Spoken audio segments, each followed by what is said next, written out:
Bienvenue dans Sequoia, le journal du développement durable. 2015, c'est l'année internationale du climat. Le point final en sera donné à l'occasion de la conférence mondiale sur le climat qui se déroulera à Paris en décembre prochain. Pour préparer cet événement, une série de rencontres est programmée tout au long de l'année pour mener la réflexion sur les impacts du changement climatique sur la gestion de la forêt en Guyane. Une réflexion initiée par la région Guyane à travers le schéma régional climat, air, énergie qu'elle a élaboré. Regardez le reportage. La Guyane, territoire vert par excellence, presque entièrement couvert par l'une des plus riches forêts du monde. Un vaste espace boisé qu'il faut protéger, mais aussi exploiter raisonnablement.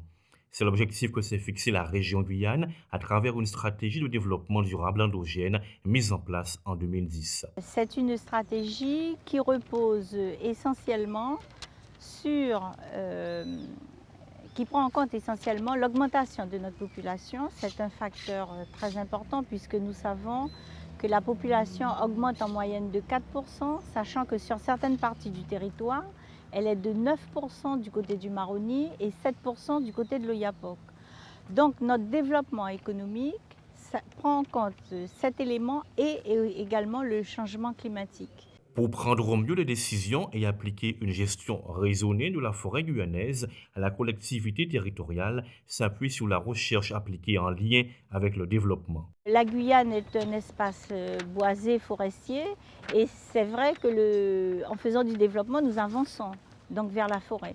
Mais il faut le faire dans une politique, dans une stratégie de développement durable, dans un développement le moins carboné possible. C'est la raison aussi pour laquelle nous avons mis en place l'Observatoire du carbone, voilà, où nous sommes capables aujourd'hui, à 10 ans, de dire que tel projet est viable, tel projet ne l'est pas parce qu'il va dégager par exemple beaucoup trop de carbone. Et c'est tout cela, c'est tous ces outils que nous mettons en place. Guyane Énergie Climat, anciennement appelé Observatoire régional de l'énergie et du développement durable, fait partie des outils mis en place. Ses missions, l'observation, l'animation et la concertation sur les dynamiques territoriales. C'est dans cette perspective que l'Observatoire carbone a vu le jour. C'est pour pouvoir travailler avec les acteurs locaux, justement, avec eux sur notamment des bonnes pratiques et des solutions. Entre guillemets, savoir où est-ce que le territoire, enfin, dans quel domaine et sur quelles activités le territoire fait du carbone, émet ou génère du carbone, ça permet du coup aussi derrière de penser peut-être aux pistes de réflexion prioritaires pour savoir si on veut améliorer les choses, vers où il vaut mieux aller et vers quel secteur il vaut mieux se tourner, parce qu'aujourd'hui les plus émetteurs ou parce que ceux pour lesquels on connaît un peu le processus, pourquoi le carbone est émis et comment il est émis, et du coup on voit un petit peu mieux ce qu'on peut proposer en termes de limitation des émissions. Il n'est pas question de mettre sous cloche la Guyane. Préservation de l'environnement et développement ne sont pas antinomiques. La stratégie s'appuie sur l'exploitation de l'ensemble des ressources du territoire dans le cadre du schéma d'aménagement régional. Notre biodiversité, la gestion forestière constitue un élément important. Nous avons également la mine, donc toutes les richesses du sous-sol. Donc c'est bien cela, exploiter nos ressources naturelles de façon donc durable avec les acteurs, en nous appuyant sur la recherche et en mettant en place donc les outils qui doivent nous permettre un aménagement et un développement harmonieux, en choisissant donc la protection de notre environnement, mais en assurant également le développement pour toute une population, pour toute une jeunesse qui arrive sur le marché du travail.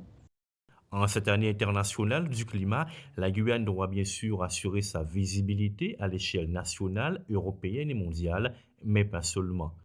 C'est également pour nous aussi un enjeu local.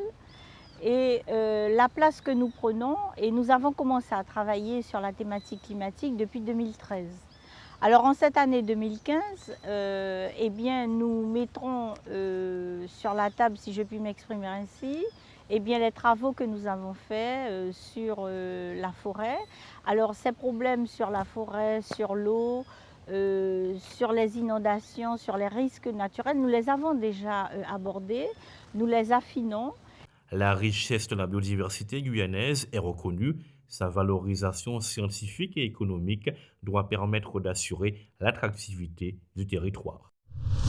Merci de nous avoir suivis. Ainsi s'achève Sequoia, le journal du développement durable. Et n'oubliez pas, la planète et notre île, protégeons-la.